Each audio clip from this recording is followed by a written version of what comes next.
Welcome to the Stephen Mansfield Podcast.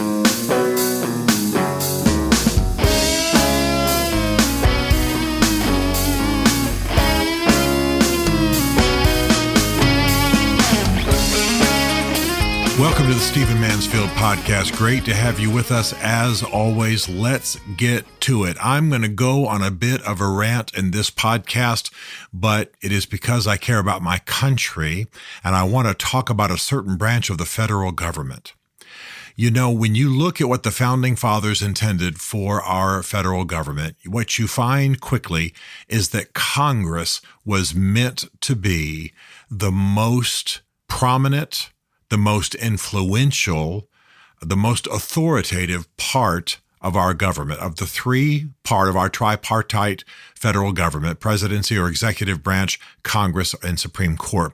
Congress was definitely meant to be in the lead. It was the most quote unquote democratic, or if you believe, as I do, that we were meant to be a republic, it was the most Republican. I don't mean that in the political party sense.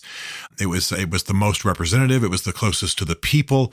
It was meant to be where leadership came from. And I want to say that the current polls that show that the American Congress is unpopular is a reflection of the fact that it is stunningly dysfunctional. And if we're going to renew America, if we're going to renew our government, we are going to have to begin to pay attention to Congress. I was just up on the Hill here recently and had some conversations and also heard a friend of mine, Senator George Lemieux, who is no longer in the Senate, but was from Florida for a while. I served with him at Palm Beach Atlantic University. We both run different organizations, but work together closely. And I deeply admire him. And he said without hesitation, he said that Congress is broken. He said even when he was there some years ago serving in the Senate, he went in there and naively, because he comes from Florida, a state that is required to have a balanced budget. It's required not to have a budget that isn't funded by some revenue stream. So he went to the Senate and began to work on budgetary matters and made the rather silly, he says, he was joking, asked the silly question, what's our revenue? What funding do we have for this before we figure out a budget? And they just laughed at him. People just laughed at him and said, oh God, we put things in budget we don't have a revenue stream for. Well, that's why our nation is $32 trillion in debt. $32 trillion in debt. We now are in debt beyond the level of our gross domestic product. Stunning. So Congress is a bit of a mess. Up on the Hill this last week, what did I hear? I had people saying, Stephen, there's nothing going on. There's nothing happening. Nothing's coming from the White House for Congress. Nothing's coming from either of the party leadership.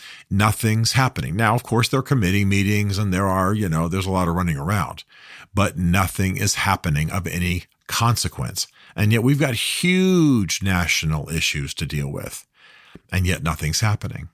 And I want you to think about this as you vote the next time. And by the way, I'm going to say something that'll surprise a lot of you. Some of you have been considering running for national office, running for the House or the Senate.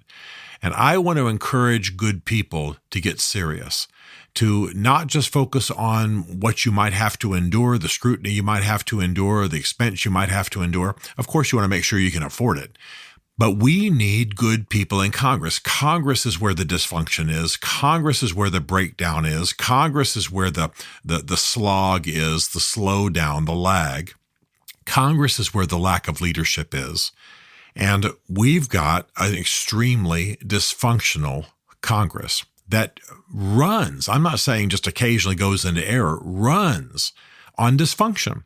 The idea that you produce a budget that is a fantasy budget, has no connection at all to income, to revenue, to funds generated, is an unfunded budget, that idea is insane. You've heard all the phrases, we're passing debt on to the next generation, etc., but it's insane. It's no wonder that other countries are looking at us and starting to count what they think are the days until our demise. If you watch Congress, you would think so. People get the leaders they deserve, and we apparently deserve this Congress right now, but it is dysfunctional. Now, I want to say quickly, because I'm never about just generating anger, kind of like static electricity, just be angry and go around spiking off static electricity of anger. There are very good people in the House and the Senate. There are patriots. There are good people. There are competent people. There are people that are working against this system. But I will tell you that the deficit spending, the way of thinking where you budget without any regard for funding whatsoever, the stunning debt.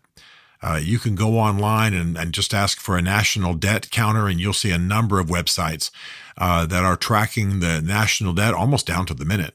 And we are at the $32 trillion level, and this is Congress's doing for the most part. And by the way, let's not play just narrow games of left and right here. The deficit rose dramatically during the Trump years, for those of you who are Trump fans. And by the way, Mr. Biden has already increased the national debt in 4 years, a little less than 4 years, more than Trump did in all of his administration. So in other words, Biden's been president for a little more than 2 years. He's already raised the national debt or a bit more than Trump did in his entire 4 years. And this is the standard pattern. This is the standard pattern. The Biden administration thinks that it can throw money at problems and limit inflation, when in fact it's government spending and government expansion of the money supply that actually causes inflation. It's a tax on the people. So my goal here is not just to gripe. I don't get on this podcast and just start bellyaching and carrying on and complaining and then get off. I dislike podcasts like that. I dislike politicians and political commentators on television like that. I'm talking solutions. We've got to rein in Congress. It's the most accountable branch of the federal government. It's the one we can most control and set the direction for as the people on a constant basis. We elect a president every 4 years, but what he does in the meantime, we don't have much control over. And the Supreme Court, we have very little control over.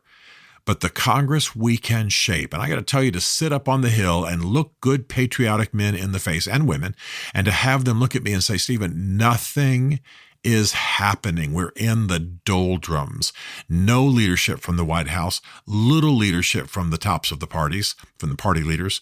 Nothing is happening. And here we are in crisis on almost every front that the American government has responsibility for.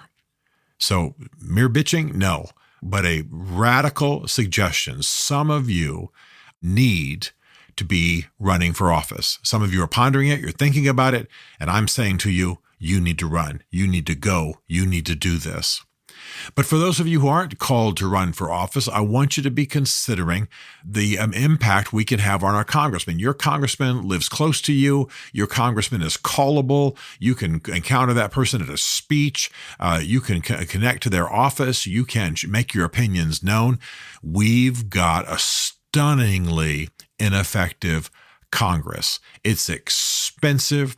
It is, and I use this word advisedly, in many cases corrupt.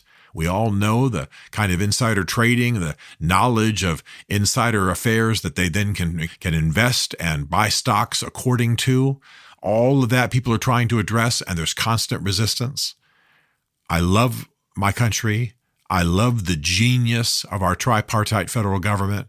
I love the genius of the separation of powers. I love the genius of a bicameral elective body, a House and a Senate. I love the genius of our founding fathers, but the way Congress has been allowed to simply run, motivated by self-interest and very unaccountable to the American people, is absolutely causing us to risk losing our nation. And I want to say again, I know I've said it 2 times already, to be up on the Hill and to have people with tears in their eyes saying, this place is broken, this place is doing nothing, there's little leadership, nothing's happening. I got to tell you, that should be of concern to all Americans. So run, express your voice, educate at your breakfast table, at your dinner table, teach your kids. If you're a teacher in a school, teach correctly. Let's get good people in there, because it's time for congressional reform on a massive level, and we've got to do it if we're going to save our country.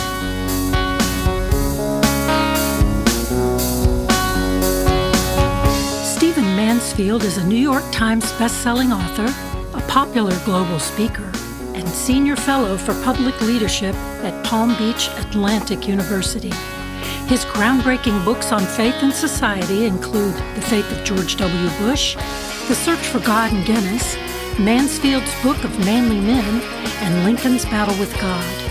Learn more at stephenmansfield.tv.